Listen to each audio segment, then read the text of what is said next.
विज्ञान का क्लास 7 का लेसन नंबर 20, जिसका नाम है नागरिकता और नागरिक जीवन। तो आइए प्यारे बच्चों शुरू करते हैं। सबसे पहले पढ़ते हैं हम नागरिकता के बारे में।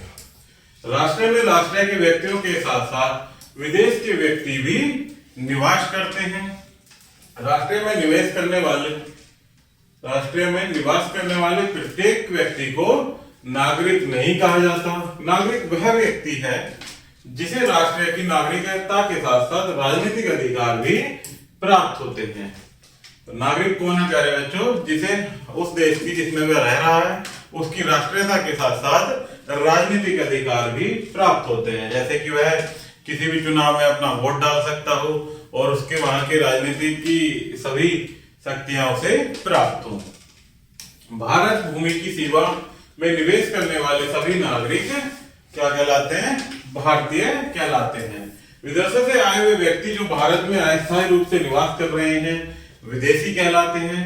विदेशियों को राजनीतिक अधिकार प्राप्त नहीं होते। विदेशी भारत में भ्रमण करने, व्यापार करने या अन्य किसी उद्देश्य की पूर्ति के लिए आते हैं। वे दूसरे देशों के नागरिक होते हैं, इसलिए उन्हें विदेशी कहा जाता है। भारत के किसी भी प्रदेश में रहने वाला व्यक्ति भारत का नागरिक है, चाहे वह अरुणाचल प्रदेश में रहता हो या केरल में रहता हो, सभी भारतीय नागरिक हैं। सभी अपने को भारतीय कहलाने में गौरव का अनुभव करते हैं। प्रत्येक नागरिक राष्ट्रीय भक्ति से ओतप्रोत होता है। वह राज्य और संघ सरकार द्वारा बनाए गए कानूनों का पालन करता है।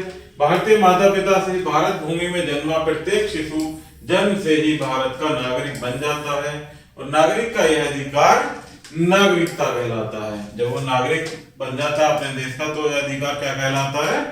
नागरिकता। लोक कल्याण के लिए बुद्धिमानी से अपना निर्णय अर्पित करना ही नागरिकता है। नागरिकता व्यक्ति को अधिकार और कर्तव्य प्रदान करती है। नागरिक अपने राष्ट्र के प्रति कृतज्ञ होता है। ये सब गुण एक विदेशी में नहीं पाए जाते और नागरिक को सामाजिक और राजनीतिक अधिकार प्राप्त होते हैं। उसे मत देने का भी अधिकार प्राप्त होता है। आगे देखते हैं प्यारे बच्चों, भारत में नागरिकता प्राप्ति की शर्तें। भारत में नागरिकता निम्न प्रकार से प्राप्त होती है। सबसे पहले जन्म द्वारा, यदि उसका अपने ही देश में जन्म हुआ है तो भारत में निवास करने वाले किसी भी भारतीय माता पिता से जन्म लेने वाला शिशु भारत का नागरिक बन जाता है। नेक्स्ट पॉइंट है वंश द्वारा। भारतीय नागरिकों के विदेश में उत्पन्न हुए बच्चे को उनके वंश के आधार पर भारत की नागरिकता प्राप्त हो जाती है। नेक्स्ट है कानून द्वारा। कोई भी व्यक्ति पंजीकरण कराकर कुछ शर्तों को पूरा करके कानूनी रूप से भारत का नागरिक बन जाता है। नेक्स्ट है प्रार्थना पत्र देकर। कोई विदेशी भारतीय नागरिकता प्राप्त करने के लिए प्रार्थना पत्र देता है तथा सरकार उसे स्वीकार कर नागरिकता प्रदान कर देती है, तब वह भारत का नागरिक बन जाता है। नेक्स्ट है भारत प्रदेश के भारत में विलय हो जाने पर। यदि कोई प्रदेश या देश स्वयं को भारत संघ में विलय कर लेता है या मिला लेता है तो उसके सभी निवासी भारतीय नागरिक बन जाते हैं। जैसा कि सिक्किम के विलय के समय हुआ था। जब से सिक्किम भारत में विलय हुआ है अर्थात भारत में मिलाया गया है सिक्किम को, तब से उसके नागरिक भी प्यारे बच्चों भारतीय नागरिक हो गए हैं। आदर्श नागरिक। सोना, चांदी, खनिज संपदा तथा अन्य प्राकृतिक संसाधन राष्ट्र को शक्तिशाली नहीं बनाते। राष्ट्र की वास्तविक शक्ति ईमानदार, परिश्रमी तथा पराक्रमी नागरिकों में निहित होती है। मात्र नागरिक बन जाना ही पर्याप्त नहीं है। प्रत्येक व्यक्ति को आदर्श नागरिक बनना चाहिए। एक आदर्श नागरिक निम्नलिखित गुण पाए जाते हैं। कौन कौन से गुण पाए जाते हैं प्यारे बच्चों? उसमें पहला है कर्तव्य परायणता। आदर्श नागरिक वह है जो अपने देश में बने कानूनों का ठीक प्रकार से पालन करता है। दूसरा पॉइंट है जागरूकता। आदर्श नागरिक अपने अधिकार और कर्तव्यों के प्रति जागरूक होता है तथा वह दूसरे नागरिकों को भी जागरूक करता है। नेक्स्ट पॉइंट है राष्ट्र की समस्याओं का ज्ञान। आदर्श नागरिक को राष्ट्र में घटने वाली महत्वपूर्ण घटनाओं का ज्ञान होना चाहिए तथा उसे राष्ट्र की समस्याओं को जानकर उनके निराकरण का उपाय भी करना चाहिए। नेक्स्ट पॉइंट है प्यारे बच्चों राष्ट्रीय भक्ति। आदर्श नागरिक में राष्ट्र प्रेम और राष्ट्र भक्ति कूट कूट कर भरी होनी चाहिए। आदर्श नागरिक अपने स्वार्थ का त्याग करके राष्ट्र हित के लिए कार्य करता है। नेक्स्ट पॉइंट है राष्ट्रीयता की भावना। एक आदर्श नागरिक में राष्ट्रीयता की भावना भरी होती है। वह राष्ट्रीय भाषा, राष्ट्रीय ध्वज, राष्ट्रीय ज्ञान और राष्ट्रीय गीत का पूरा सम्मान करता है। हमें भारत का आदर्श नागरिक बनना है। यह कार्य हम निजी स्वार्थों का परित्याग कर राष्ट्रीय हित को ध्यान में रखकर पूरा कर सकते हैं। लोकतंत्र में एक आदर्श नागरिक का कर्तव्य होता है कि वह मतदान में भाग ले तथा ईमानदार और कर्तव्यनिष्ठ प्रतिनिधियों को चुने। नेक्स्ट पॉइंट है प्यारे बच्चों नागरिक जीवन। मनुष्य एक सामाजिक प्राणी है। वह समूह में रहकर सामाजिक जीवन व्यतीत करना चाहता है और मानव की सामाजिक प्रवृत्ति ने ही समाज को जन्म दिया है। मनुष्य की अनेक आवश्यकताएं हैं। वह सभी स्वयं अपनी सभी आवश्यकताओं को पूर्ति नहीं कर सकता है। आवश्यकताओं की पूर्ति के लिए ही उसे समाज का सहारा लेना पड़ता है। समाज में रहकर अपनी आवश्यकताएं पूरी करना तथा दूसरों की आवश्यकताएं पूरी करना ही नागरिक जीवन है। सामाजिक जीवन आवश्यकताएं पूरी करने तथा दूसरों की आवश्यकताओं को पूरा करने में सहयोग देने पर टिका है। सामाजिक जीवन को ही नागरिक जीवन कहा जाता है। किसे कहा जाता है? जो सामाजिक जीवन है उसको ही नागरिक जीवन कहा जाता है।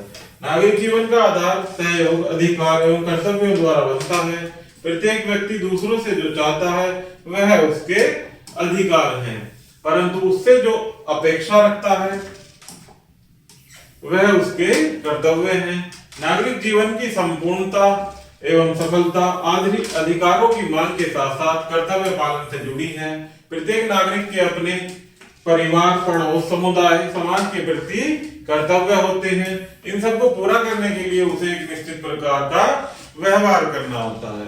नागरिक के दूसरे नागरिकों, समाज और राष्ट्र के प्रति भी कर्तव्य होते हैं। कर्तव्यों का ठीक प्रकार से अनुपालन करके ही नागरिक जीवन को सफल बनाया जा सकता है। आगे देखते हैं पहले बच्चों कि सामाजिक प्राणी ठीक होने के कारण प्रत्येक व्यक्ति में संस्कार भी होने चाहिए। उसे सामाजिक नियमों का पालन करते हुए भी दूसरे व्यक्तियों के साथ सद्व्यवहार करना चाहिए।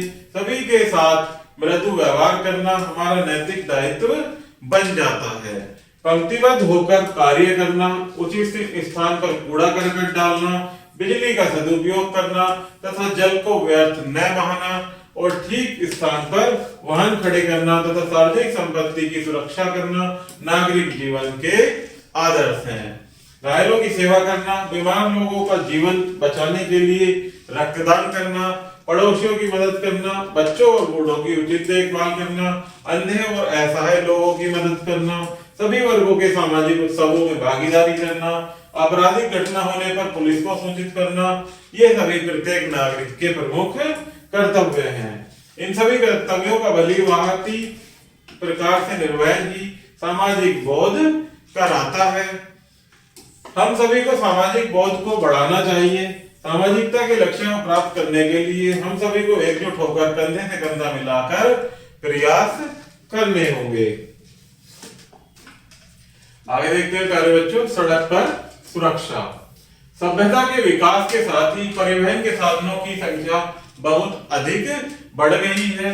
सभी जगह सड़कों का जाल फैलता जा रहा है तथा वाहनों की संख्या के कारण सड़कें सुरक्षित नहीं रह गई हैं।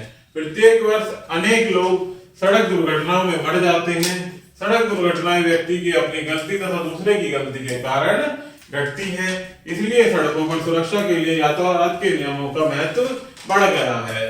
लोगों द्वारा यातायात के नियमों की अनदेखी करना ही सड़क दुर्घटनाओं का कारण है। सड़क दुर्घटनाओं में नागरिकों की दुखद मृत्यु हो जाती है या घातक घाव लग जाते हैं। कुछ लोग तो इन दुर्घटनाओं के कारण सदैव के लिए अपंग हो जाते हैं। दुर्घटनाओं से जीवन और संपत्ति की सुरक्षा करने के लिए सड़क यातायात को निरापद बनाना होगा। इसके लिए जन सामान्य में यातायात नियमों के प्रति चेतना जगानी होगी। सड़कों पर सुरक्षा के लिए निम्नलिखित उपाय काम में लाए जा सकते हैं। अर्थात प्यारे बच्चों, हमें सड़क पर यात्रा करते समय किन उपायों का ध्यान रखना चाहिए वो देखते हैं वन बाय वन। पहला है सावधानी। सड़क पर चलते समय प्रत्येक नागरिक को सावधान रहना चाहिए। सड़क पर चलते समय हमें सदैव आगे देखना चाहिए तथा ट्रैफिक लाइट का कठोरता से पालन करना चाहिए। कहावत है कि सावधानी हटी दुर्घटना घटी। नेक्स्ट है यातायात नियमों का पालन। यातायात नियमों का ठीक से पालन करके सड़कों को सुरक्षित किया जा सकता है। प्रत्येक व्यक्ति को सड़क के बाईं ओर चलना चाहिए तथा वाहन से आगे निकलने का प्रयास नहीं करना चाहिए। ओवरटेकिंग दुर्घटना का मुख्य कारण है। नेक्स्ट पॉइंट है सही लाइन में चलना। सड़कों पर सही लाइन का प्रयोग करना दुर्घटना बचाव का मुख्य उपाय है। पैदल चलने वालों को नियत लाइन में धीरे धीरे चलना चाहिए। नेक्स्ट पॉइंट है सही ढंग से वाहन चलाना। वाहन को सीमित गति से चलाना चाहिए। धीमे चलने वाले वाहन को नियंत्रित करना सुगम होता है। आगे जाने वाले से वाहन की पर्याप्त दूरी बनाए रखनी चाहिए। आगे वाले वाहन के अचानक ब्रेक लगने से निकट चल रहा पिछला वाहन उससे टकराकर दुर्घटनाग्रस्त हो सकता है। दो आगे वाहनों के बीच में फंसा एक छोटा वाहन भी कभी भी कुचला जा सकता है, इसलिए हमें निश्चित दूरी बनाकर चलना चाहिए। नेक्स्ट है यातायात संकेतों का पालन। वाहन चलाते समय या पैदल चलते समय यातायात लाइट्स तथा संकेतों का ठीक से पालन करना चाहिए। मुड़ते समय चालक को हाथ का संकेत अवश्य देना चाहिए। सड़क पार करने के लिए जेब्रा क्रॉसिंग का ही प्रयोग करना चाहिए। आगे देखते हैं प्यारे बच्चों यातायात के नियम। बाएं चलिए, दाएं ओर गुजरने वालों को रास्ता दीजिए। दाएं और बाएं मुड़ते समय हाथ का संकेत दें। सड़क का विभाजन करने वाली पीली पट्टी का अतिक्रमण न करें। रुकने वाली रेखा से आगे अपना वाहन न रोकें। आगे चलने वाले वाहन से पर्याप्त दूरी बनाए रखें। ओवरटेकिंग करते समय विशेष सावधानी रखें। सड़क की हरी, पीली और लाल लाइट्स का पालन करें। दोपहिया वाहन चलाते समय हमें हेलमेट अवश्य पहनना चाहिए तथा चार पहिया वाहन चलाते समय सीट बेल्ट भी अवश्य बांध लें। यातायात नियमों का पालन करके ही स्वयं को दुर्घटनाओं से सुरक्षित रखा जा सकता है। अतः यातायात नियमों का पालन हमें कड़ाई से करना चाहिए। कुछ मुख्य बिंदु दिए गए हैं प्यारे बच्चों जिन्हें हम पढ़ेंगे और आप याद भी करेंगे। पहला है कि भारतीय नागरिक कानून 30 दिसंबर 1955 ईस्वी से प्रभाव में आया। जो भारतीय नागरिक कानून था कब बनाया गया प्यारे बच्चों? 30 दिसंबर 1955 को। नेक्स्ट पॉइंट है एक अच्छा नागरिक हमेशा अपने देश के कानून का पालन करता है और नियमित रूप से करों का भुगतान करता है तथा अपने आप को अच्छी जानकारियों से परिपूर्ण रखता है। नेक्स्ट पॉइंट है भारत में एक नागरिक 18 वर्ष की आयु प्राप्त करने के बाद ही मतदान कर सकता है अर्थात वोट डाल सकता है। तो प्यारे बच्चों इस प्रकार से हमारा ये लेसन यही समाप्त होता है। आशा करता हूं कि आपको यह वीडियो जरूर पसंद आई होगी। धन्यवाद।